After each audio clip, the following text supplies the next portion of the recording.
विद्यानामन्तस्तिमिरमिहिरद्वीपनगरे जडानां चैतन्यस्तबकमकरन्दस्रुतिभिरी दरिद्राणां चिन्तामणिगुणनिका जन्मजलधौ निमग्नानां दंष्ट्रामुररिपुवराहस्य भवति शुक्लांबरधरं विष्णुं शशिवर्णं चतुर्भुजं प्रसन्नवदनं ध्यायेत् सर्वविघ्नोपशान्तये वन्दे गुरुपदद्वन्द्वमवाङ्मानसगोचरं रक्तशुक्लप्रभामिश्रम् अतर्क्यं त्रयीपुरं महः नारायणं नमस्कृत्य नरं चैव नरोत्तमं देवीं सरस्वतीं व्यासं ततो जयमुदीरयेत्। आञ्जनेयमतिपाटलाननं काञ्चनाद्रिकमनीयविग्रहं पारिजाततरुमूलवासिनं भावयामि पवमाननन्दनं भावयामि पवमाननन्दनम् आपदाम् अपहर्तारं दातारं सर्वसम्पदां लोकाभिरामं श्रीरामं भूयो भूयो नमाम्यहम्। సీతామాతని అంతఃపురంలో పెట్టి ఒక్కసారి తన అంతఃపురం అంతా చూపించాడు, తన వైభవం అంతా చూపించాడు రావణుడు. ఈ వైభవం అంతా చూస్తే ఆవిడ లొంగిపోతుందేమో. ఎంతకాలం అరణ్యంలో నానా కష్టాలు పడుతోంది కదా, ఈ కష్టాలు పడుతున్నప్పుడు ఈ సుఖాలకి లొంగి తనని వరిస్తుంది అనే ఉద్దేశంతో ఒక విధంగా చెప్పాలంటే బలాత్కారంగా చూపించినట్టు అన్నమాట. ఇష్టం లేదు బాబోయ్ మొర్రో అన్న ఈడ్చుకెళ్ళి చూపించాడు వాడు. అన్నీ చూపించిన తర్వాత చూసావా, ఈ ప్రపంచంలో ఇటువంటి వింతలు విశేషాలు ఎక్కడైనా ఉంటాయా? ఎక్కడెక్కడి నవరత్నాలు ఖరీదైన ఉన్నాయో అవన్నీ ఇక్కడే పట్టుకొచ్చి నా లంకలో నేను దాచాను. శయ్యలు, ఆహార పదార్థాలు, తాగే పదార్థాలు ఒకటే ఒకటి నా లంకలో. ఇంకా ఈ చరాచర జగత్తులో ఎక్కడా లేని వస్తువులన్నీ ఉన్నాయి. స్వర్గంలో లేని వస్తువులు, పాతాళంలో లేని వస్తువులు, కుబేరుడి దగ్గర కూడా లేనటువంటి వస్తువులన్నీ నా దగ్గరే ఉన్నాయి. ఇటువంటి ఈ సమస్త సంపదలను నాతో పాటు అనుభవించు. ఆ దూరంగా కనపడుతున్నదే పుష్పక విమానం. నా సోదరుడు కుబేరుణ్ణి నా బలపరాక్రమాలతో తన్ని కొట్టి జయించి ఇది పట్టుకొచ్చి లాక్కొచ్చి ఈ లంకానగరంలో పెట్టుకున్నాను. ఇది సూర్యకాంతిని తిరస్కరిస్తూ ప్రకాశిస్తుంది. దీని మీద సూర్యుడి యొక్క కాంతి పడితే సూర్యుడి కంటే 1000 రెట్లు ఎక్కువ మహాకాంతితో ఇదే శోభిల్లుతుంది. పైగా మా రాక్షసులకు ధర్మం ఉంది. ఈ ధర్మం ఏమిటి? ఎవడన్నా బలవంతుడు ఉంటే వాడిని తన్ని వాడి భార్యను తీసుకొచ్చి పెళ్లి చేసుకోవటం. ఇది మా శాస్త్ర సమ్మతం అన్నాడు పైగా వాడు. అలం వ్రీడేన వైదేహి. ఎందుకు ఈ సిగ్గు నీకు? వ్రీడ అంటే సిగ్గు. పూర్వం ఆడవాళ్ళకి సిగ్గు అని ఒక పదార్థం ఉంటూ ఉండేది. అందరికీ ఇంచుమించుగా పూర్వకాలంలో సిగ్గుపడుతూ ఉండేవాడు కదా, అదొక గొప్ప పదార్థం. ఎవడన్నా పొగిడితే మగవాడు సిగ్గుపడాలని పూర్వం చెప్పేవారనమాట. బాగా పొగిడేశాడు అనుకోండి, తలనవాడు చాలా గొప్పవాడని అని నవ్వుకొని ఊరుకోవాలి. పొగడగానే రెచ్చిపోయి అవునండోయ్ నన్ను మించిన వాడు లేడు అన్నాడా వీడు పతనం అయిపోతాడు. అందుకని పొగిడితే పురుషులు, సౌందర్యం గురించి పొగిడితే స్త్రీలు సిగ్గుపడేవారు అని పూర్వకాలంలో చెప్పేవారు అన్నమాట. నాకు కూడా చిన్నప్పుడు ఈ సిగ్గు కొంచెం తెలుసు, ఈ మధ్యన పోయింది. అందుకని ఎందుకు ఈ సిగ్గు? ఇది అధర్మం అనుకోకర్లా. ధర్మలోపకృతేనచ, ధర్మమునకు లోపమనుకుని నువ్వు నన్ను వరించడం లేదని నాకు అర్థమయ్యింది. సహజంగా మీ మానవులకి ధర్మం అంటే ఇష్టం. ధర్మం కోసం ప్రాణం ఇస్తారు, ధర్మం కోసం ఏదైనా చేస్తారు. అందుకనే ధర్మం కోసమని నీ భర్తను విడిచిపెట్టి నన్ను వరించడం లేదని నాకు తెలుసు. కానీ ఆరుషోయం దైవనిష్యందో యస్త్వాం అభిగమిష్యతి. ఇది శాస్త్రసమ్మతం, మా రాక్షస శాస్త్రసమ్మతం. ప్రతి వాళ్ళకి వాళ్ళ శాస్త్రాలు ఉంటాయి. రాక్షసులకి రాక్షసాగమం, మానవులకి మానవాగమం, ఇలా దేవతలకి దేవాగమం ఉంటుంది. ఆరికి కోతులకు కూడా వానరాగమం అని ఒకటి ఉంది. అంటే ఎవరి శాస్త్రాలు వాళ్ళవి, మా శాస్త్ర సమ్మతం ఇది. ఇందులో దోషమేమీ లేదు, నువ్వేం వెనుకాడక్కర్లా. రాక్షస వివాహం అని ఒకటి ఉండేదిలేండి పూర్వం. అది నిజానికి రాక్షస వివాహం అంటే రాక్షసులు చేసుకునే పెళ్ళి కాదు. అమ్మాయికి ఇష్టం ఉండి లేక అబ్బాయికి ఇష్టం ఉండి ఈ అబ్బాయి గారు పెద్దవాళ్ళని ఎదిరించి తన్ని ఈ పిల్లని పట్టుకుపోయి పెళ్లి చేసుకుంటే దాన్ని రాక్షస వివాహం అంటారు. తర్వాత రావణాసురుడు ఏం చేశాడు, రాక్షస వివాహాన్ని కొంచెం మార్చాడు. అబ్బాయికి అమ్మాయికి ఇష్టం ఉండి పెద్దవాళ్ళని ఎదిరించి పెళ్లి చేసుకోవడమే రాక్షస వివాహం కాదు. రాక్షసులు వెళ్ళి తమ బలప్రయోగంతో మొగుడిని చావగొట్టో చంపో రహస్యంగానో ఏదో రకంగా స్త్రీని పట్టుకొచ్చి అపహరించి పెళ్లి చేసుకోవడం కూడా రాక్షస వివాహమే అని రావణాసురుడు చట్టంలో కొన్ని మార్పులు చేశాడు. రావణాసురుడు ఇలాంటివాడిని ఎన్నుకుంటే ఏం చేస్తారు, మరి ఇలాంటి చట్టంలో మార్పులే తెస్తారు. అప్పుడు మన ఇష్టం ఏదైనా చేస్తాం. రావణాసురుడిని నెత్తిమీద పెట్టుకున్నాం మనం ప్రభువుగా, అప్పుడు వాడు ఏం చేస్తాడు, ఏం పర్వాలేదు మా మతమే సమ్మతం అంటాడు, నేను ఏదైనా చేయొచ్చు అంటాడు, రెచ్చిపోతాడు. అప్పుడు ఎప్పుడో రాముడు రావాలి, బాణం వెయ్యాలి, ఈలోపు ఎంతోమంది వెళ్ళిపోవాలి. అందువల్లే ఒక పాపాత్ముడికి వరం ఇచ్చే ముందు ఆలోచించు అని బ్రహ్మదేవుడితో విష్ణువు చెప్పాడు. మన్నించి దేవశత్రులకెన్నండిటువంటి వరము లీకుము పాపోత్పన్నులకు వరములసగుట పన్నగములకు అమృతమిడుట పంకజగర్భ అన్నాడు ఆయన. హిరణ్యకశిపుణ్ణి చంపేశాక నరసింహ రూపంలో అప్పుడు నరసింహస్వామి వారు బ్రహ్మని పిలిచి, నా మీద ప్రేమతో నన్ను మన్నించి ఇంకెప్పుడు రాక్షసులకు ఇలాంటి వరములు ఇవ్వకు, పాపాత్ములకి వరాలు ఇస్తే పాముకి అమృతం పొయ్యడం వంటిది. పాముకు అమృతం పోస్తే దానికి విషం పెరుగుతుంది, చావు ఉండదు, దాంతో జగత్తుని చంపుతుంది, జగత్తునకు చచ్చే చావు అవుతుంది. ఇలా చెయ్యొద్దన్నాడు. నేనేం చేయనండి, వాడు తపస్సు చేస్తాడు, నేను ఆ తపస్సు వల్ల వివసుణ్ణి అయిపోతాను, నన్ను నేను మరిచిపోతాను, అడిగిందల్లా ఇస్తానన్నాడు ఆయన. అలాగే వీడికి ఎన్నో వరాలు ఇచ్చాడు. దానితో వాడు కండకవరంతో చట్టాలు మార్చేశాడు.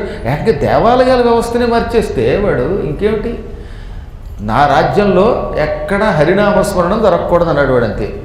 హరనామమే గాని హరినామధేయంబు త్రిజగానెవరు స్మరింపరాదు అన్నాడు వాడు. వాడి కాలంలో అలాగే చెల్లింది. అందుకని వాడు అంత భయంకరంగా ఆదేశిస్తూ, ఓ జానకి నా మాట విను, నీ అరికాళ్ళు కోమలంగా ఉంటాయి, మృదువుగా ఉంటాయి. ఈ ప్రపంచంలో కొంతమంది పాదాలు అచ్చం పద్మాల్లో ఉంటాయి, అంటే నా పాదాలలాగా అన్నమాట. ఇటువంటి మృదువైన పాదములతో నువ్వు అక్కడ ఇక్కడ అడవుల్లో తిరగడం, రాళ్ల మీద తిరగడం బాగుండదు. అదే నా అంతఃపురంలో అయితే మెత్తని పువ్వులు పొరుస్తారు, తివాచీలు పొరుస్తారు, వాటి మీద సుఖంగా తిరగవచ్చు. పైగా ఎప్పుడూ ఎవ్వరికీ నమస్కరించని నేను, ఏకంగా మా నాన్నగారికి కూడా పాద నమస్కారం చెయ్యని నేను నీ పాదాల మీద పడి మోకరిల్లి నమస్కరిస్తాను. నువ్వు అంటే చాలు, నువ్వు నా భార్యను అవుతాను అని ఒక్క ముక్క చెప్పావంటే ఈ 10 తలలు మృదువైన నీ పాదముల మీద పెట్టి తక్షణం నమస్కరిస్తాను. నా బోటివాడి నమస్కారం అందుకోవడం అంటే మాటలు అనుకుంటావా? నన్ను అనుగ్రహించు, నీ దాసుండవుతాను. దాసోహమస్మితే అనే మాట అంత తేలిగ్గా వాడు వాడతాడా? వాడాడు. వాడు కామం వల్ల ఏమన్నాడు, అహం నేను, దాసహ దాసుడను, తే నీకు అస్మి అవుతానన్నాడంతే. నీకు నేను దాసుడిని అయిపోతాను, నువ్వు ఆజ్ఞాపిస్తే ఏదైనా చేస్తాను అనగానే సీత వాడికే చూసింది. వాడితో మాట్లాడాలి, సమాధానం ఇవ్వకపోతే మూర్ఖుడు కదా, ఇంకేదో రెచ్చగొడతాడు. మాట్లాడదామంటే ఇష్టం లేదు. వాడి ముఖం చూస్తూ మాట్లాడలేక గట్టి పరకోటి తీసుకుంది ఆవిడ వచ్చేటప్పుడు. ఏది దండకారణ్యం నుంచి ఓ గట్టి పరకను మాత్రం పక్కన పెట్టుకుందిటండో, ఎందుకైనా మంచిదని. ఆ గడ్డి పరకని వాడికి తనకి మధ్యలో అడ్డం పెట్టుకుంది. ఇదే మాట సుందరకాండలో కూడా మళ్ళీ యథాతథంగా వాడారు. తృణమంతరత కృత్వా రావణం ప్రత్యభాషత. ఒక గడ్డి పరకని సరిగ్గా రావణాసుడికి తనకి మధ్యలో అలా అడ్డం పెట్టి అప్పుడు సమాధానం ఇచ్చింది. ఎంత అంతరార్థం ఉంది అందులో. ఒరే రావణ, నేను నిన్ను ఈ గడ్డిపోచ కింద జమ కొడుతున్నాను. నువ్వేదో పెద్ద పండితుడు అనుకుంటున్నావేమో, నువ్వు కూడా ఈ మధ్యన ఉపన్యాసాలు చెప్పి ఆవులు తిరుగుతున్నావు అని విన్నాను. దుర్మార్గుడా, ఈ గడ్డి పరకతో సమానం నువ్వు, ఈ బతుకు నువ్వు అని ఒక అర్థం. పరమపతివ్రతనైన నేను నీలాంటి నీచులతో మాట్లాడాలంటే మధ్యలో కత్తెన ఉండాలి, ఒక పరదా ఉండాలి, ఒక తెర ఉండాలి. తెర ఇప్పుడు నా దగ్గర లేదు గనక అడ్డు తెరగా ఈ గడ్డి పరక పెట్టాను. మా రాముడు తలుచుకుంటే ఈ గడ్డి పరక నీ మీదకి మంత్రించి వేశాడంటే అది బ్రహ్మాస్త్రం అవుతుంది, అది కాకాసురుని అడుగు చెబుతాడు అని మరొక అర్థం. నీకంటే ఈ గడ్డి పరకనేం కదరా, ఇది పశువుల కడుపులోకి వెళ్ళి పాలు అవుతుంది. నీలంటాడు ఆ పాలు తాగి విషం కక్కుతున్నారు కదరా అని చెప్పకుండా చెప్పింది. అసలు ఇంతకంటే తిరస్కారం వేరే ఉంటుందండి. ఒక గడ్డి పరకను అడ్డంగా పెట్టుకుని ఓరి దౌర్భాగ్యుడా వినరా అని వాడికి సమాధానం చెప్పింది. అప్పుడే వాడు చెప్పు పెట్టి కొట్టినట్టయింది. అయినా మూఢుడికి అర్థం కాలేదు, కాముకుడు గనక. రాజా దశరథో నామ ధర్మసేతురివాచల సత్యసంధ పరిజ్ఞాతో యస్య పుత్రస్రాఘవ. దశరథుడని ఒక మహారాజు ఉన్నాడు. ఆయన ధర్మమునకు సేతువు వంటివాడు. అంతటి గొప్పవాడు మరొకడు లేడు. అంటే ధర్మపథంలో ఎప్పుడూ స్థిరంగా ఉంటాడు. సాధారణంగా ధర్మంలో అడుగుపెట్టినవాడు ఎప్పుడో ఒకప్పుడు అందులోంచి బయటికి రావచ్చు, ఎప్పుడో ఒకప్పుడు ధర్మమును విడిచిపెట్టవచ్చు. కానీ ఆయన ఎప్పుడూ తన ధర్మం విడిచిపెట్టడం. ఈ ప్రపంచంలో అన్నిటికంటే అత్యంత ప్రమాదం తన ధర్మం విడిచిపెట్టడమే.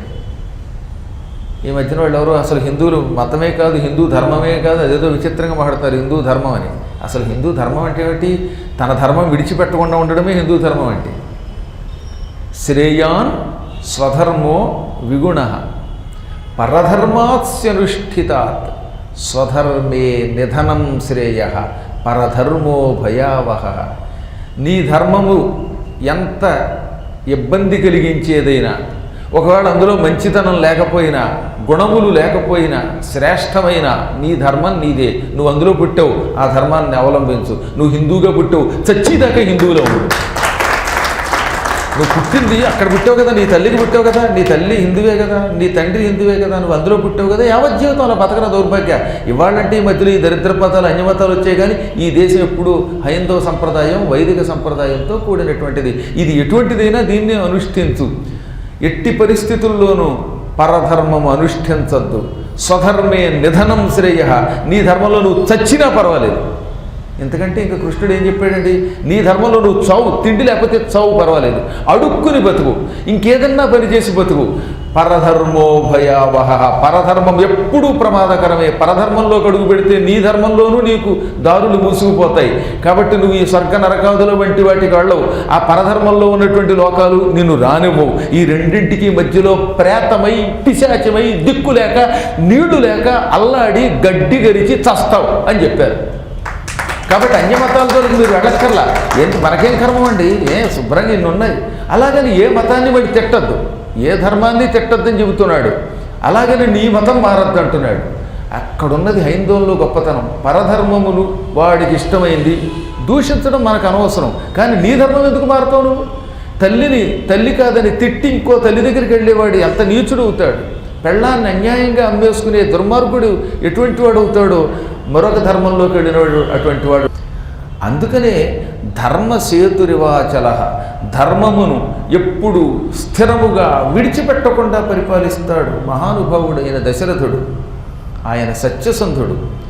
ఆయన కుమారుడు జ్యేష్ఠపుత్రుడు రాఘవుడు కూడా అటువంటి వాడే. ఆయనకి రాముడు అని పేరు. గుణముల వల్ల రాముడు ఆయన. కేవలం శరీర సౌందర్యమే కాదు, ఆయన గుణములు, ఆయన విద్య, ఆయన ప్రవర్తన, వీటన్నిటి వల్ల లోకమంతా ఆయనని రాముడు అన్నది. ఆయన కూడా తండ్రిని మించిన ధర్మాత్ముడు, త్రిలోకాలలో ప్రసిద్ధికెక్కినవాడు, దీర్ఘబాహుడు. ఆయన చేతులు మోకాళ్ళ దాకా వేళ్లాడుతూ ఉంటాయి. ఆయన దైవస్వరూపుడు. ఆయన నాకు భర్త, నిజంగా నాకు దైవమే. లక్ష్మణుడు కూడా ఆయన సోదరుడు అటువంటి వాడే.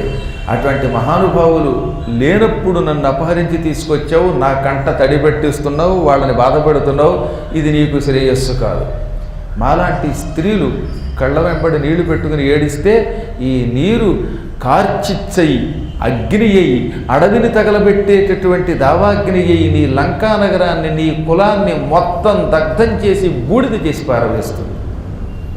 ఈ రాక్షసుల్ని చూపించి వీళ్ళు మహాపరాక్రమవంతులు, ఇక్కడికి ఎవడూ రాలేడు అని నువ్వు ఇందాక బెదిరించావు. వాళ్ళు ఎంత పరాక్రమవంతులైనా, సర్పాల్లాంటి వాళ్ళైనా ఈ సర్పముల పాలిటి గరుత్మంతుడు వాడు రాముడు. రాముడు రాగానే ఈ పావులు లాంటి రాక్షసులంతా ఒక దెబ్బకి చేస్తారు. పావులు చాలా గొప్పవే కాదని మనం 1000 తలలు ఉండొచ్చు, 5 పడగలు ఉండొచ్చు, విషం ఉండొచ్చు. కానీ ఒక్కసారి గరుత్మంతుడు వచ్చాడో ఈ పావులన్నీ ఆయనకి నూడిల్స్, ఆయనకి సేమ్యా ఉప్మా. ఆయన ముందు ఈ పావులు ఏమీ ఆగవు. అలాగే రామచంద్రుడి ముందు ఈ రాక్షసులనే సర్పములన్నీ నిమిషమాత్రంలో నశించిపోతాయి. మా రామచంద్రుడి బాణాలు ఎలాంటి వరకు ఉండవు. గంగానదీ తరంగాలు. గంగానది వరద వచ్చినప్పుడు దబ దబ దబ ప్రవహిస్తుంది. మీరు ఎప్పుడైనా నాతో పాటు ఏ సెప్టెంబర్లోనో వస్తే తెలుస్తుంది ఒకసారి కాశీకి. మానవ మాత్రుడు అందులో స్నానం చేయలేడు. సుడులు తిరుగుతూ ప్రవహిస్తుంది. మొత్తం రేవులన్నీ మునిగిపోతాయి. లాస్ట్ ఇయర్ చూశారు కొందరు, ఈ ఏడాది కొందరు చూశారు. ఆ సమయంలో గంగానదిలోకి ఈతకి వెళ్ళడం అంటే ఇహవాడు మళ్ళీ జీవితంలో ఈత కొట్టడు. ఇహవాడికి అసలు కరోనా బెంగేలేదు. ఈత కొట్టి డైరెక్ట్గా స్వర్గానికి పోతాడు కనుక. అలాగే రామచంద్రుడి బాణములు కూడా భయంకరమైన వరదలలో సుడులు తిరుగుతున్న గంగానది వంటివి. మా రామచంద్రుడి బాణముల ముందు ఈ సృష్టిలో ఒక్కడాగడు. అసురైర్వా సురైర్వా త్వం యద్యవధ్యోసి రావణ ఉత్పాద్య సుమహద్వైరం జీవంస్తస్య నమోక్ష్యసే. రాక్షసులు నిన్ను చంపలేకపోవచ్చు, దేవతలు నిన్నేమీ చెయ్యలేకపోవచ్చు. కానీ మా రాముడికి ఒక్కసారి ఎదురైతే అప్పుడు మాత్రం నువ్వు బతకవు. ఎందుకంటే రాముడు దేవతలు కాదు, రాక్షసుడు కాదు, మానవుడు, ధర్మాత్ముడైన మానవుడు. మా రామచంద్రుడి ముందు ఈ చరాచర జగత్తులో ఎవరూ ఆగలేరంటే నువ్వే ఆగుతావురా.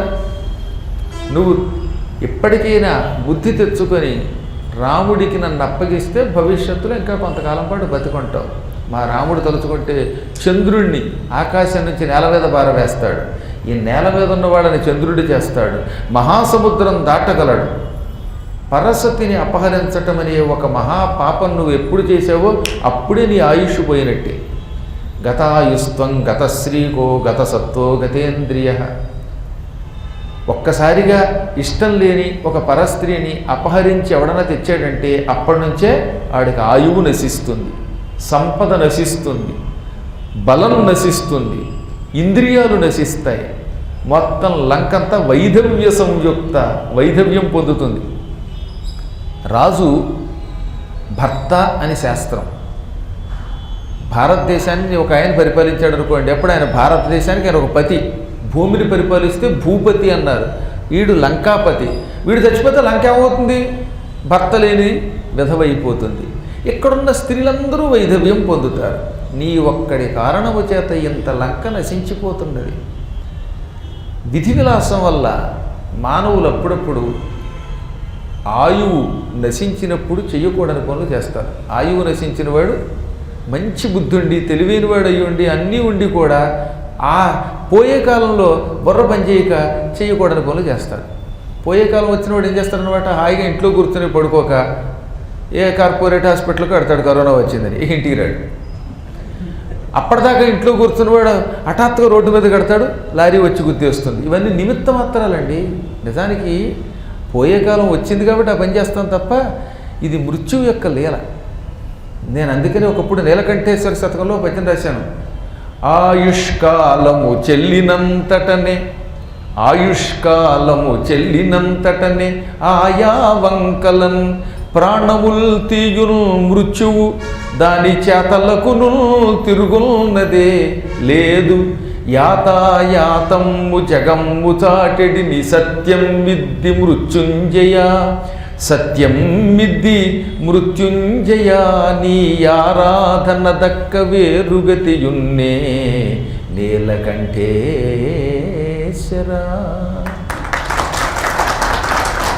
ఆయువు నశించినప్పుడు ఏదో ఒక వంకతో మృత్యువు ప్రాణం తీస్తుందన్నమాట. ఈ వంకని నిమిత్తము అంటాం. అనగా ఏమిటి? ఒక ఆయన హాయిగా ఇంట్లో టిఫిన్ చేసి వాట్సాప్ చూసుకుంటూ, ఆ వాట్సాప్లో వచ్చే రకరకాలు ఉంటాయి అవేవో చూసుకుంటున్నాడు. ఎంతలో వాడి ఫ్రెండ్ ఫోన్ చేసి రే మా ఇంటికి రారా IPL వచ్చిందంటట. పాప వీడి ఇంట్లో నుంచి బయలుదేరతాడు. ఈ బయలుదేరుతూ ఉండగా వీడి బైక్ని ఇంకోటి ఎవడో గుద్దేస్తాడు, వీడు చచ్చిపోతాడు.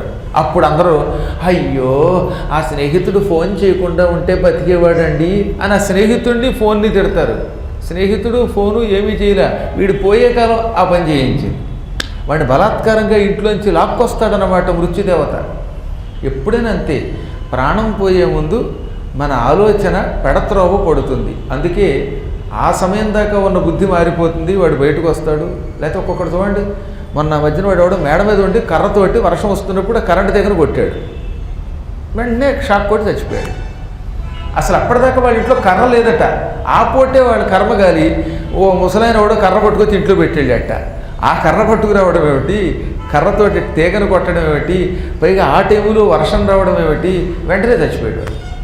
ఇవన్నీ పోయే కాలపు లక్షణాలు.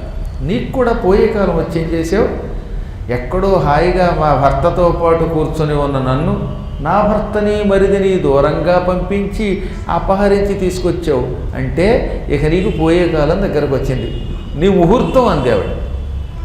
నువ్వు నన్ను తీసుకురావడం అంటే ఏమిటో తెలుసా, నీకు చావుకి ముహూర్తం పెట్టుకోవడం. అందరూ పెళ్ళికి ముహూర్తాలు పెట్టించుకుంటారు, మంచి లగ్నం పెట్టించుకుంటారు. తదేవ లగ్నం సుదినం తదేవ అని. నువ్వు కూడా తదేవ దుర్దినం అని పెట్టించుకున్నావు ముహూర్తం. అంటే నన్ను నువ్వు లంకా నగరానికి తీసుకురావడం అంటే నీ చావుకి ముహూర్తమే.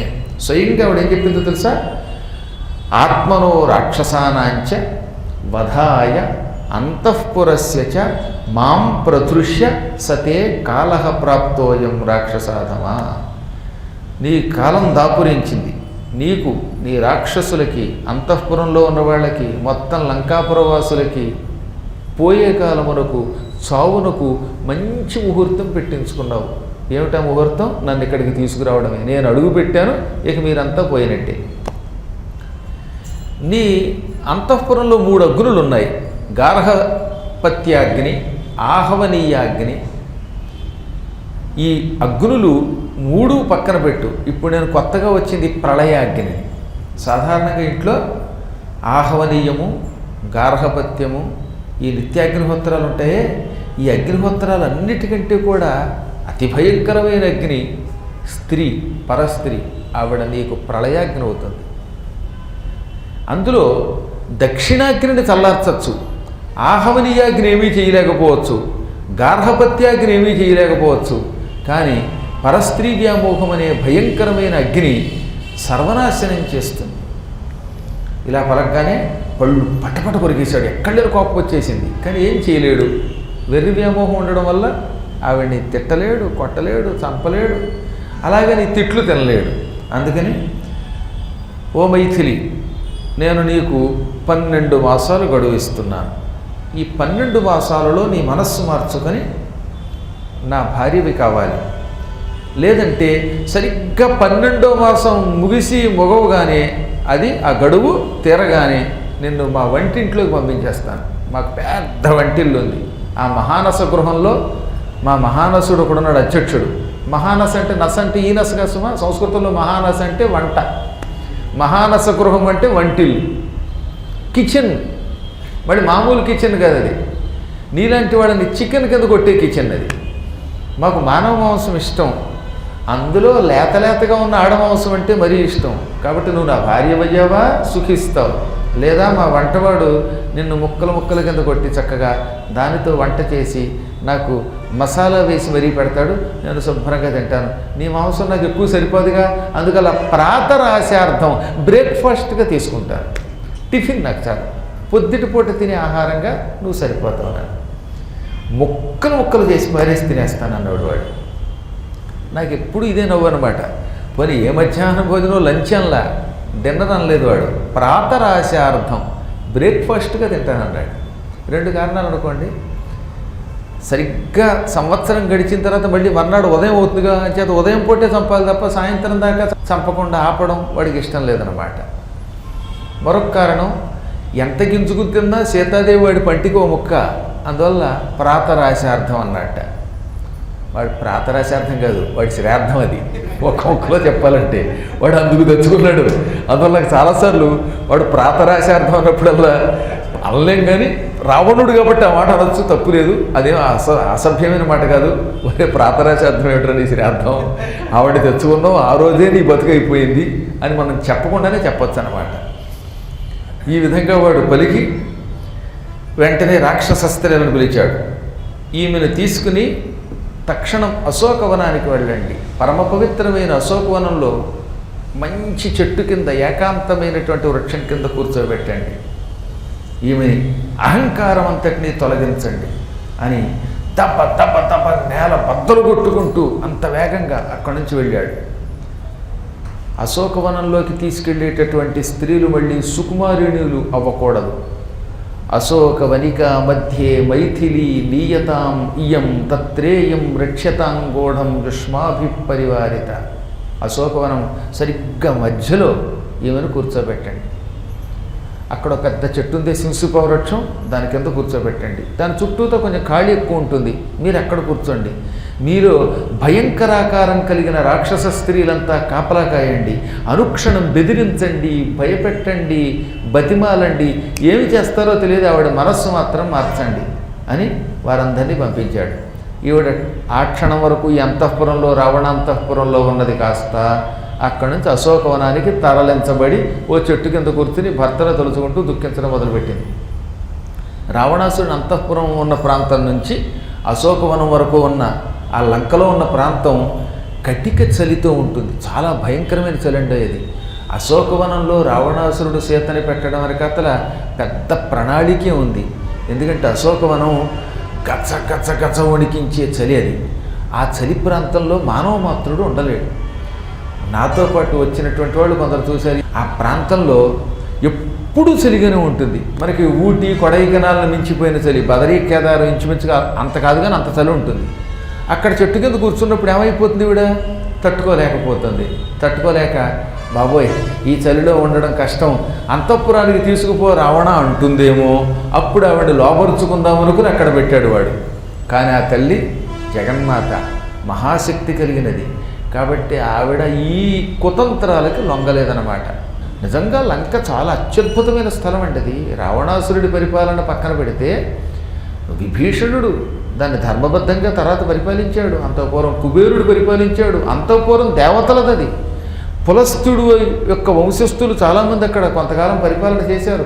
శాంకరీదేవి అక్కడ కొలువయ్యింది. లంకాయామ శాంకరీదేవి అష్టాదశ శక్తిపీఠాల్లో ఒక శక్తిపీఠం. నిజానికి చెన్నై నుంచి ఎయిర్పోర్టు నుంచి గంటే ప్రయాణం. మనం చెన్నైలో విమానం ఎక్కితే ఖచ్చితంగా గంట.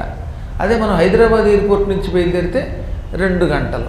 ఇంత చేసి 2 గంటల ప్రయాణం మనకి శ్రీలంకకి. కొలంబో ఎయిర్పోర్ట్. ఆ ఎయిర్పోర్ట్ నుంచి ఏకదమ్మని అలాగ ఒక రోజంతా ప్రయాణం చేస్తే శాంకరీదేవి దగ్గరికి వెడతాం. అలాగే ఒక రోజు ప్రయాణం చేస్తే లంక ఇప్పుడు అశోకవనం దగ్గరికి వెడతాం. అక్కడ అద్భుతమైన ఎన్నెన్నో ఉన్నాయి. అక్కడ మరొక అపూర్వమైనటువంటి అగస్త్యుడు మొదలైనటువంటి వాళ్ళు పూజించినటువంటి ఒక లింగం ఉన్నది. మీకు తప్పక మీరు ఎవరైనా వెడితే అది చూడండి. మనకిక్కడ తమిళనాడులో రామేశ్వరం ఉందా, ఈ రామేశ్వర లింగం ఎటువంటిదో అక్కడ కూడా ఇంకో రామేశ్వరం ఉంది. కాదు అది రామేశ్వరమే ఇది రామేశ్వరమే, ఈ రెండింటికి తేడా ఏమిటి? అక్కడ రామేశ్వరం పూర్తిగా రాముడు ప్రతిష్ఠించాడు, ఇక్కడ ప్రతిష్ఠించిన రామేశ్వరం సీత ప్రతిష్ఠించింది.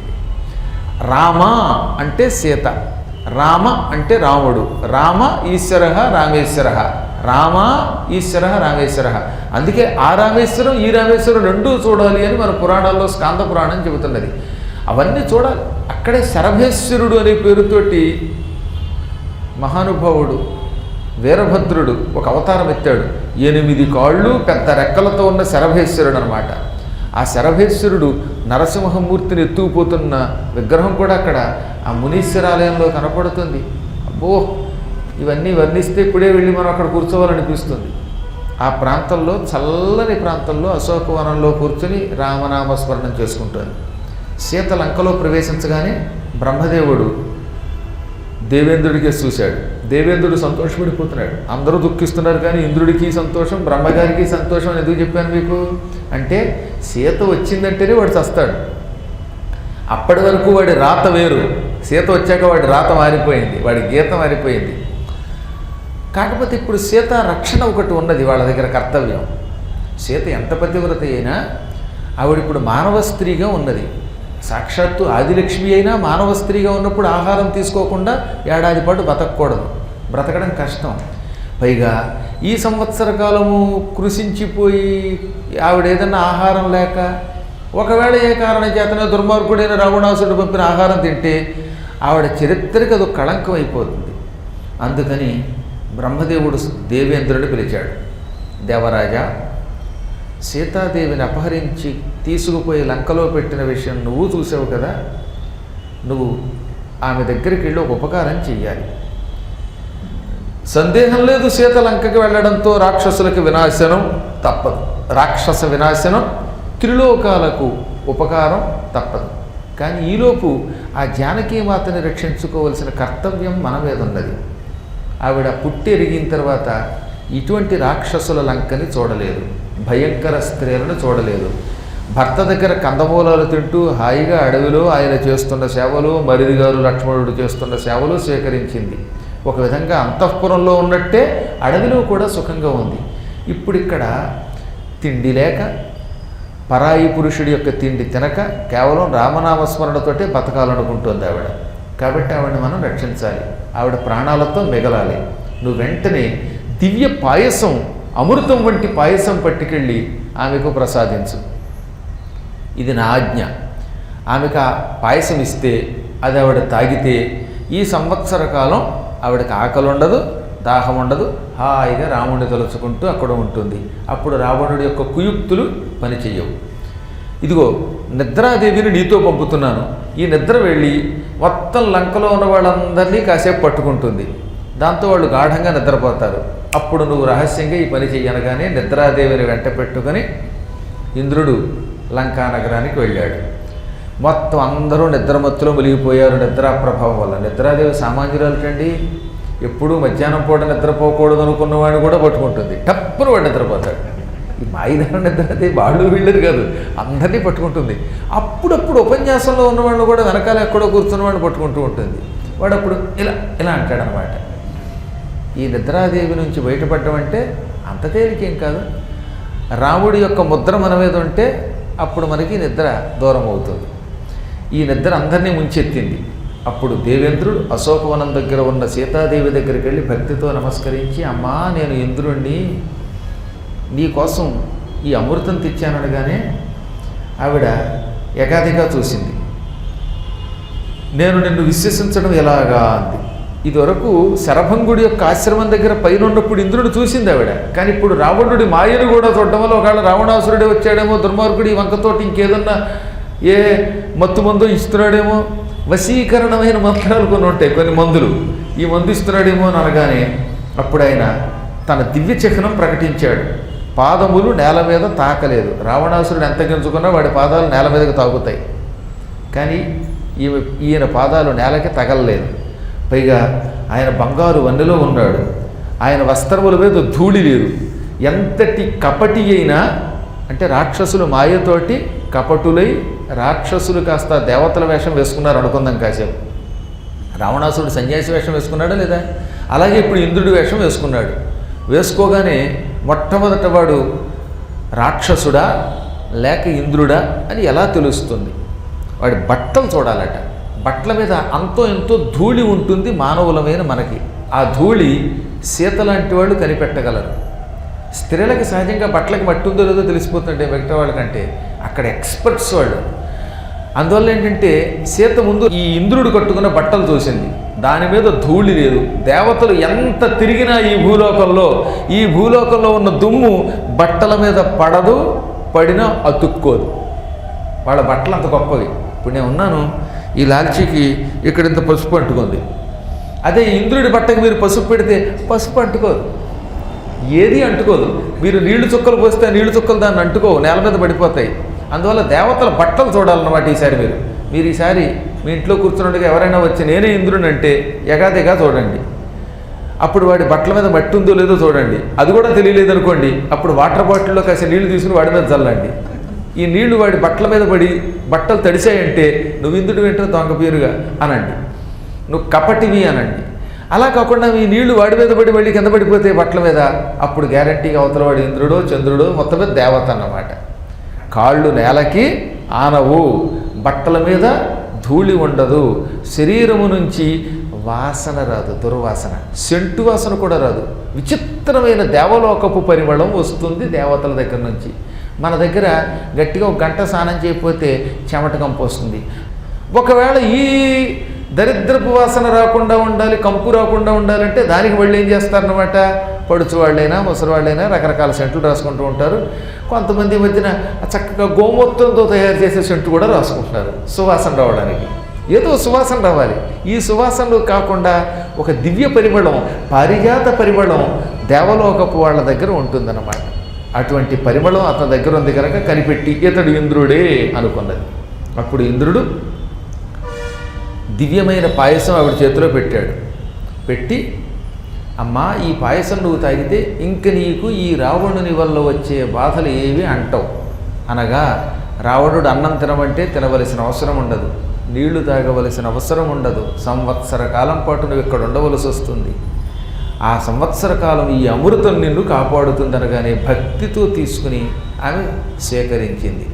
సేకరించి, పూజ్యుడా, పరమ పవిత్రుడైన రామచంద్రుడి పత్నిని నన్ను అనుగ్రహించావు. నీ అండ వల్ల ఈ దివ్య పాయసం లభించింది. దీనివల్ల రఘువంశం కూడా వర్ధిల్లుతుంది. నీకు కూడా శుభం కలుగ్గాక. అంటే ఇంద్రుడిని కూడా దీవించే శక్తి ఉన్నది ఆవిడ, అది గుర్తుపెట్టుకోవాలి మనం అని పలికి ఆ అమృతం సేకరించింది. సేకరించి ఏమన్నది, ఈ పాయసం నేను తాగే ముందు భర్త్రే, నా భర్తకి, లక్ష్మణాయచ మైథిలి, లక్ష్మణునికి నైవేద్యం పెట్టి తాగుతున్నానండి ఆవిడ. ఏదో వచ్చింది పాయసం, ఇంద్రుడు ఇచ్చాడని గుట్టుకుని తాగేలా. పరమపూజ్యుడు భర్త, అంతటి పూజ్యుడు లక్ష్మణుడు, ఆవిడ దృష్టిలో వాళ్ళు దేవతలు. పొరపాటున ఏదో సహజమైన ఆగ్రహంతో లక్ష్మణ నీకేదో దుర్బుద్ధి ఉంది పో అంది, కానీ ఆవిడ మనస్సులో లక్ష్మణుడి మీద పూజ్యభావం ఉంది. అందుకే ఈ పాయసాన్ని రాముడికి లక్ష్మణునికి దేవతలకి నైవేద్యం పెట్టినట్టుగా నైవేద్యం పెట్టి మరీ తాగింది. ఆ తర్వాత ఏమన్నది, ఈ పాయస ప్రభావంతో నేనే కాకుండా మా రాముడు లక్ష్మణుడు సుఖంగా జీవిస్తారు, వాళ్ళకి శుభం కలుగుతుంది అనుకుంది. అనుకోగానే ఇంద్రుడు అదృశ్యమైపోయాడు. సీతాదేవి చెట్టు కింద యథాప్రకారంగా కూర్చుంది. కూర్చోగానే నిద్రాదేవి ఇంద్రుడితో పాటు వెళ్ళిపోగానే ఆ చుట్టుపక్కల కాపలా ఉన్న రాక్షస స్త్రీలంతా మళ్ళీ యథాప్రకారంగా మెలకువ తెచ్చుకున్నారు. ఇంకక్కడ రామచంద్రుడు దారుణమైన మారీచుణ్ణి వధించి తిరిగి వస్తూ లోపల పదే పదే శంకిస్తున్నాడు ఆయన. మారీచుడు నా కంఠాన్ని అనుకరిస్తూ హా సీత, హా లక్ష్మణ అన్నాడు. ఈ శబ్దం వినగానే సీత శంకిస్తుందేమో, లక్ష్మణుడు కూడా శంకిస్తాడేమో. సీత కంగారు పడి లక్ష్మణ మీ అన్నయ్యకి సహాయంగా వెళ్ళు అంటుందేమో. తొందరపడి లక్ష్మణుడు రాడు కదా అని లోపల ఆయన అదే శంకించాడు. లక్ష్మణుడు వచ్చేస్తాడేమో, వచ్చేస్తే దానివల్ల ప్రమాదం వస్తుందేమో, అసలే ఈ దండకారణ్యంలో రాక్షసులతో నాకు విరోధం ఏర్పడింది, ఇప్పుడు సీతర లక్ష్మణుడు కూడా లేకుండా ఒంటరిదైపోతే వాడు చంపి తినివేస్తారేమో, లేక అపహరిస్తారేమో, సీతాలక్ష్మణుడు క్షేమంగా ఉంటారా లేదా, పైగా నాకు వెనక వైపు నుంచి నక్క కూస్తోంది కుయ్యి అని, ఇది అపశకునంగా ఉంది అనుకుంటున్నాడు. లేదు, ఎదురుగుండా దూరంగా లక్ష్మణుడు కనపడ్డాడు. ఎదురుగుండా ఉన్నాడు, మరీ దగ్గరికి కాకుండా కొంచెం దూరంగా కనపడ్డాడు. విషణ్ణః సువిషణ్ణేన దుఃఖితో దుఃఖభాగినా. పైగా లక్ష్మణుడు కూడా దుఃఖంతో ఉన్నాడు, విషణ్ణవదనుడై ఉన్నాడు. అంటే విచారంతో కూడుకుని ఉన్నది ఆయన ముఖం. రాముడు అలాగే ఉన్నాడు, లక్ష్మణుడు అలాగే ఉన్నాడు. ఇప్పుడు ఆయన సీతని ఒంటరిగా వదిలిపెట్టి వచ్చేసాడు రా బాబు అని భయపడ్డాడు. లక్ష్మణుడు చూడగానే అర్థమైపోయింది, సీతని వదిలాడు ఒంటరిగా, ఈయన ఒంటరిగా వస్తున్నాడు అనుకుని వెంటనే లక్ష్మణుడు చేయి గట్టిగా పట్టుకుని ప్రేమతోటే కోప్పడ్డాడు. కోప్పడుతున్నాడు, అందులో ప్రేమ ఉంది. మన వాళ్ళు ఎవరైనా తప్పు చేస్తే ఎందుకు చేసావు అని విసుక్కోవడంలో ప్రేమ ఉంటుంది తప్ప ద్వేషం ఉండదుగా. అందుకని అహో లక్ష్మణ గర్హ్యంతే, లక్ష్మణ ఎంత పెద్ద పొరపాటు చేసావునైనా, చెయ్యకూడని పని చేసావు నువ్వు, సీతని ఒంటరిగా వదిలి ఇక్కడికి వచ్చేస్తావా నువ్వు, అసలే ఇది భయంకరమైన జనస్థానం, నీకు తెలుసు మనకి ఖరదూషణాదులతో విరోధం వచ్చిందని. ఖరుణ్ణి, దూషణుణ్ణి, రాక్షసుల్ని నేను సంహరించగానే అతని స్నేహితులు, అతని బంధువులు వీళ్ళు మన మీద కక్ష కట్టారు. వాళ్ళు నేను లేకపోతే నిన్ను చూచి భయపడతారు. నువ్వు కూడా లేవనుకో, ఇంక వాళ్ళకి భయం లేదు, నిర్భయం ఉంటుంది. దాంతో సీతని తినుటయో లేక ఎత్తుకుపోవడమో లేక చంపడమో ఏదో ఒకటి చేశారు. పైగా నాకు అన్ని అపశకునాలు అవుతున్నాయి. ఈ అపశకునములను బట్టి ఏదో కీడు మనకి వాటిల్లింది. చూసావా ఎంత పని చేశావో? నేను జింక అనుకుని తరువుకుంటూ వెళ్ళనే అది జింక కాదు, బంగారపు రంగులో ఉన్న లేడి కాదు, అది మారీచుడు, నీచుడు, కపట రోచుడు. అటువంటి వాణ్ణి నమ్మి ఇక్కడికి వచ్చాను అనగానే పాపం లక్ష్మణుడు ఖిన్నుడైపోయి, నాన్న ఏం చెప్పమంటావు, నేను నిజంగా నాకు ఇక్కడికి రావడం ఇష్టం లేదు, కానీ సీత బలాత్కారంగా నన్ను ఇక్కడికి పంపింది, నన్ను దెప్పింది, అందువల్ల ఇక్కడికి వచ్చాను అనగానే, లక్ష్మణ ఒకవేళ ఎవరైనా కోపం వచ్చి తాత్కాలికంగా తిట్టారనుకో, తిడితే మనం రెచ్చిపోతామా?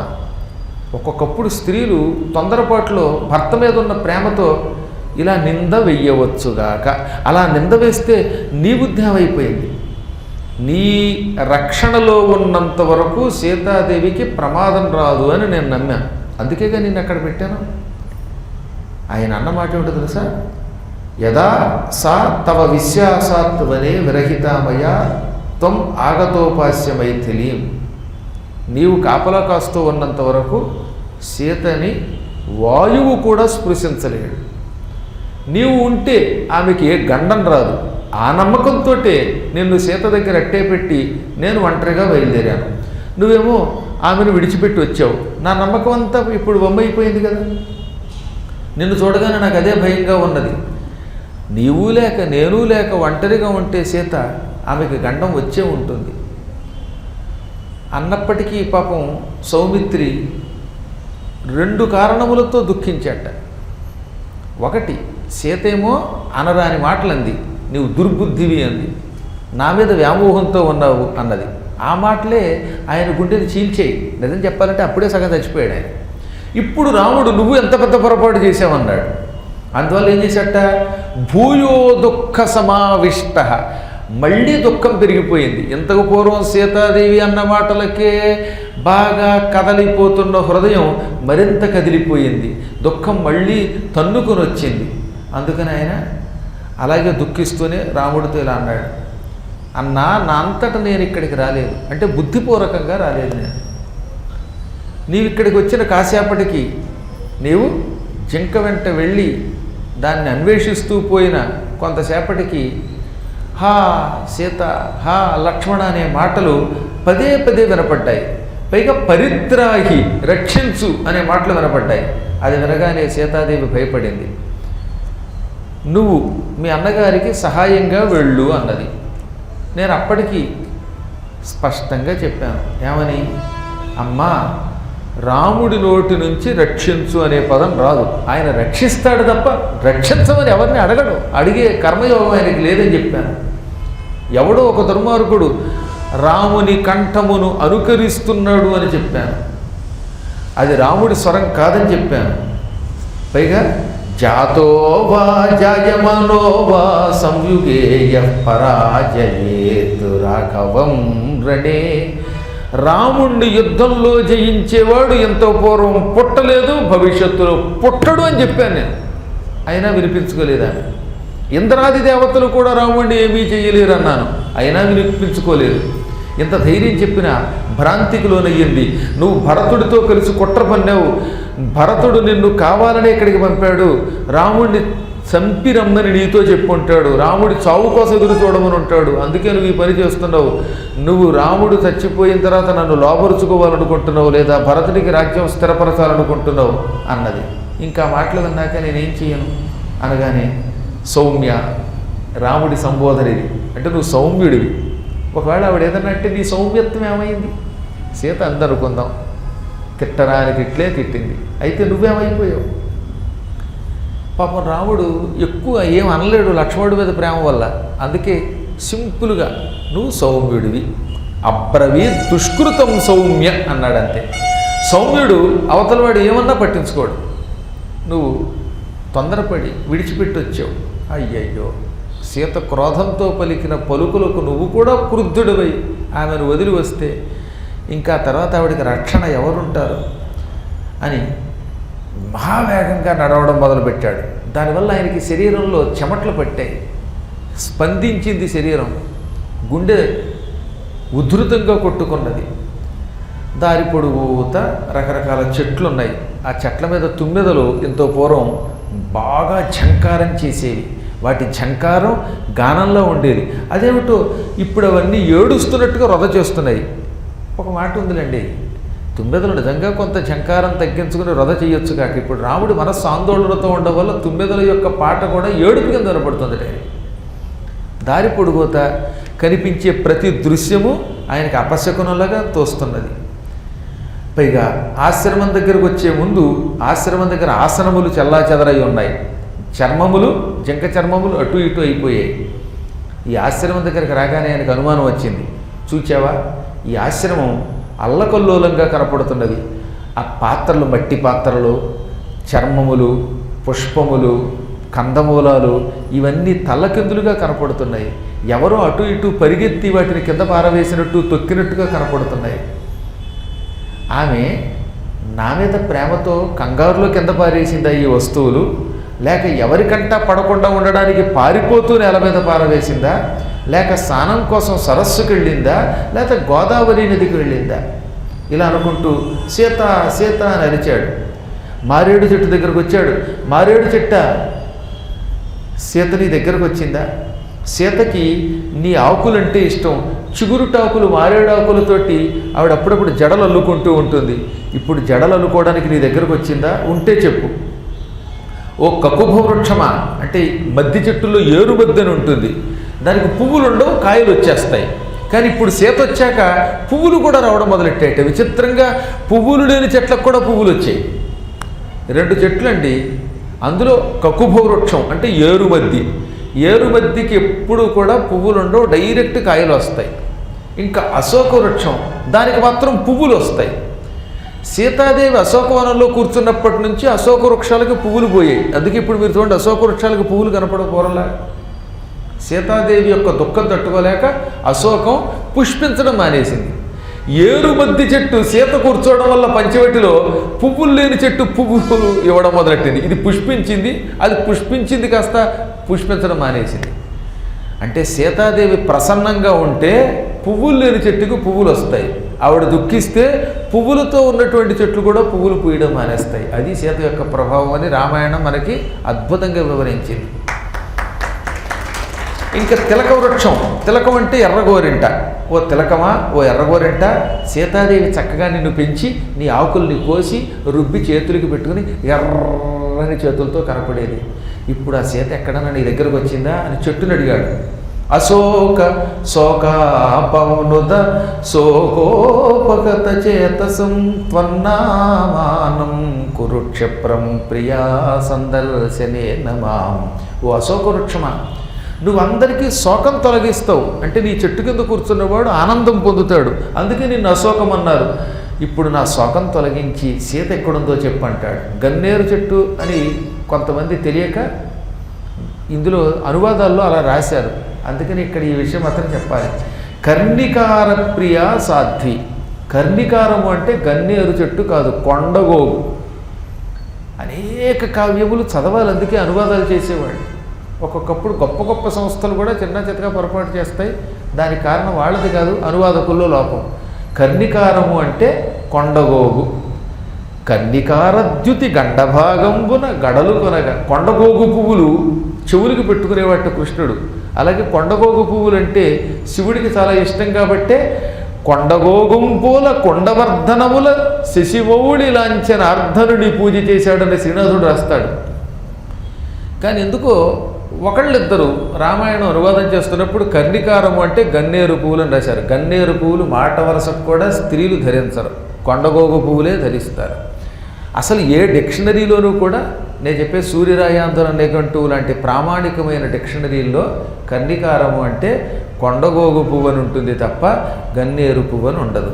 కాబట్టి 60వ సర్గలో 20వ శ్లోకంలో కర్ణికార ప్రియ అంటే కొండగోగు పువ్వులంటే ఇష్టపడే సీత నీ దగ్గరకు వస్తూ ఉంటుంది కాబట్టి ఓ కొండగోగా సీత ఎక్కడుందో చెప్పు అన్నాడు. ఇలా చెట్లని అడిగాడు. ఇలా చెట్లని పుట్లని అడగడం రాముడి దగ్గర కూడా ఉందన్నమాట. అందుకనే తర్వాత కాలంలో కృష్ణుడి కోసం వెతుక్కుంటున్న గోపికలు కూడా చెట్లను ఇలాగే అడుగుతారు. అక్కడ కూడా వాళ్ళు వంశంబకానవే వంశధరుని కువలయేసెమ కావయే కువలధవుని అని ఈ విధంగా చెట్లని పుట్లని అడుగుతారు. ప్రేమ ఎక్కువైపోయినప్పుడు స్త్రీలు తమ పురుషుడి కోసం, పురుషుడు తన ప్రేమికురాలి కోసం, ప్రియురాలి కోసం ఇలా చెట్లని పుట్లని అడగడం ఒక సంప్రదాయం అన్నమాట. కాళిదాస్ గారు ఇంకో అడుగు ముందుకెళ్ళి మేఘంతో సందేశం పంపేశాడు. ఇప్పుడు కలియుగంలో మనం వాట్సాప్ సందేశాలతో సంతృప్తి పొందుతున్నాం.